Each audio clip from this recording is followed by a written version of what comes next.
안녕하세요. 대한민국에서 제약 바이오를 가장 쉽고 정확하게 설명해 준다고 자부하는 남자 이석현입니다. 자, 본격적으로 하이텍팜 그 두 번째 시간 알아가기 전에 제가 이제 몇 가지 안내 말씀 드릴 게 있는데, 저를 비롯한 이제 대기업에 속한 모든 멘토분들께서는 각자 맡으신 산업과 종목이 있으세요. 저 같은 경우에는 이제 제약 바이오가 되겠죠. 예, 어떠한 상황이 되더라도 제가 맡은 부분에 대해선 끝까지 책임 의식을 갖고, 기자 정신을 갖고 여러분들이 알고자 하는 욕구 충족시켜 드리기 위해 최선을 다할 거니까 많이들 시청해 주셨으면 감사하겠습니다. 그리고 제가 하이텍팜에 대해서 지난 시간에 이제 개요 영상을 이게 장황하게는 아니더라도 이제 개요 영상 이렇게 좀 뽑아드린 게 있습니다. 그거 보고 오시면은 오늘 영상은 물론이고 앞으로 하이텍팜을 다루는 데 있어서 그걸 보고 오시면은 무조건 도움이 되기 때문에 많이들 시청해 주시면은 대단히 감사하겠습니다. 자, 그러면 시작해 보도록 하죠. 자, 하이텍팜. 자, 98년도에 설립된 주사제용 항생제 원료의약품 전문 제약 기업인데, 이제 주사제에 꽂아가지고 놓는 이제 항생제 이제 그런 거 만드는 친구다. 이제 그 정도로 이제 생각을 하시면 되고요. 그런 게 이제 카바페멘겜계, 그다음에 이제 세팔로스포린계, 뭐 이제 이런 식으로 해갖고 항생제를 이제 많이 생산하고 있다. 이렇게 이제 생각을 할 수 있겠고요. 또 이제 수출이 굉장히 좀 많이 이루어지고 있다. 해외에서 굉장히 좀 어느 정도 좀 끝발 날리고 있다. 이제 요 정도로 이제 보시면 될 것 같고, 뭐 이거는 이제 생산 공장 시설 이제 하나 딱 이렇게 얘기를 한 거고, 그쵸? 예, 그리고 이제 요거는 이제 가동률입니다. 가동률을 보시게 되면은 이제 86, 75, 68 뭐 이제 이렇게 되긴 하는데, 기본적으로 6에서 80% 정도 되는 가동률을 보이게 되면은 좀 나름 괜찮게 보일 수 있는 그런 부분들이 나오거든요. 그래서 그런 부분들이 좀 나오게 되는 이런 시점으로 생각을 해보면 좀 긍정적으로 우리가 생각을 해볼 수 있는 그런 것들이 아닐까. 이제 뭐지 이렇게 생각을 해볼 수 있어요. 그런 시점으로 봤을 때는 그래도 세이프 구간에 좀 있는 상황이다. 이렇게 보시면 될 거고요. 그리고 이제 전 세계 의약품 시장을 보시게 되면 전년 대비 성장률이 이렇게 좀 긍정적으로 매년 늘어날 수밖에 없어요. 그리고 인구가 이제 고령화가 되다 보니까 이제 약 수요가 늘어날 수밖에 없어. 그래서 이제 이런 식으로 커가고 있는 거다. 그러니까 이제 이게 이제 10억 달러로 갔으니까 30억 달러 조예요. 1043조야. 1280조. 그야말로 엄청난 수익률인 거죠. 여기에 이제 본인들 파일을 얹을 수 있다면. 안 그래도 지금 본인들 파일을 얹고 있는데 나름 괜찮게 흐름들이 나오고 있다. 연구개발 뭐 연구기관 뭐 주식경제부 뭐 하이텍팜 이렇게 되어 있는데 뭐 좀 이제 긍정적으로 나와주고 있는 그런 부분들이 좀 나오고 있어서 이런 것들을 어떻게 활성화하고 싶은가 하는 이제 그런 문제들이 있는 겁니다. 네, 이제 이렇게 보시면 되고, 그리고 이제 적자였다가 얼마 전까지만 하더라도 적자였다가 이제 지금은 이제 흑자로 나오고 있는 그런 상황이 좀 나오고 있고, 부채 비율도 굉장히 뭐 이제 29% 이제 이런 식으로 나오고 있는 상황들이 좀 이제 나타나고 있다.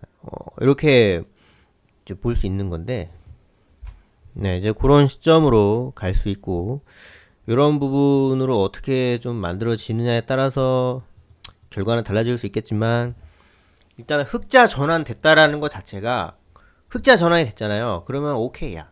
너무나도 오케이고 너무나도 좋은 거예요.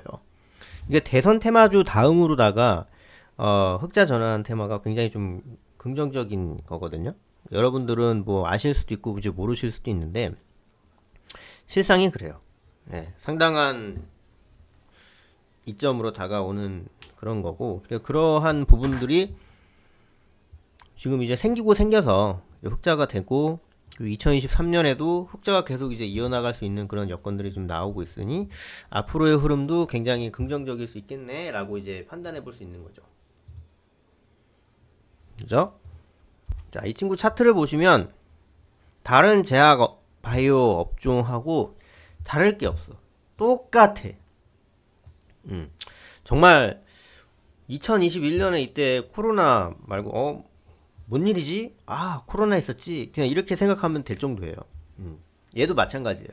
코로나가 이제 코로나 관련주 뭐 이제 뭐 관련 백신 뭐 이런 얘기 돌면서 뭐 이 친구도 어느 정도 뭐 여기에 뭐 한 달이 친다더라 뭐 여기 얘기 있다 뭐지 이렇게 얘기가 나오면서 좀 흐름 받으면서 위로 올랐었던 거고 이제 그런 차원의 문제들이 뭐 해명과 뭐 팩트였다 아니었다 뭐 이제 이런 식으로 이제 얘기가 오고 가면서 좀 한동안 유지되다가 그 뒤로 이제 미국 기준금리가 내려가니까 기준금리가 내려가게 되면은 뭐 다른 모든 증시들이 좀 기준금리가 올라가게 되면 다른 모든 증시들은 이제 내려갑니다. 왜냐면 채권 쪽으로 돈이 쏠리기 마련이거든요. 근데 그 중에서도 제약바이오 업종 같은 경우에는 특히나 좀 세요.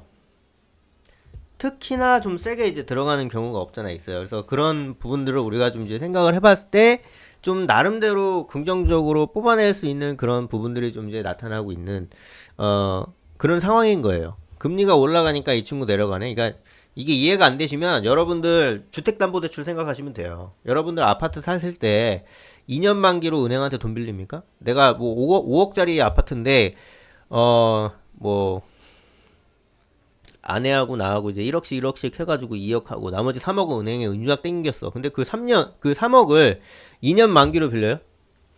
원리금 균등 상황으로? 말도 안 되잖아요. 보통 하면 20년, 30년, 40년, 많게는 50년 뭐 이렇게 하잖아요.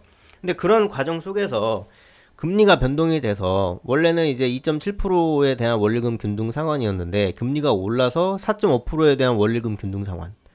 원금이 3억인데 2%였을 때랑 4%였을 때랑 다르잖아요. 한 달에 갚아야 될 금액이 많게는 뭐 100만 원 단위로까지 올라갈 수 있고 물론 못 버틴다는 건 아니지만 그러니까 제약 바이오 업종들도 막 이제 우리나라 막 정말 이제 영세 기업들 막 벤처 바이오 기업들 이런 짜잘한 기업들이 뭐 주주배정 유상증자하고 이런 거 말고 정말 굴지의 대기업들 이제 그런 친구들이 할 때는 돈을 땡깁니다. 땡기는데 그 이제 이율이 변동금리로 따라서 기준금리 영향을 크게 받잖아요. 그러니까 이제 그 맨 위에 있는 그 거대 기업들이 이제 금리가 올라가게 되면은 뭐 신약 개발이라든지 뭐 이런 신규 투자라든지 이런 부분에 대해서 소극적으로 변하니 그 밑에 친구들도 많이 좀 업황이 나빠지는 거고 관련 없어 보이는 친구들도 덩달아 안 좋아지는 겁니다. 예, 그러다가 최근에는 기준금리가 다시 오를 거라는 이제 기대감이 있어서 이렇게 올라가는 거다 정도로 이해하시면 돼요.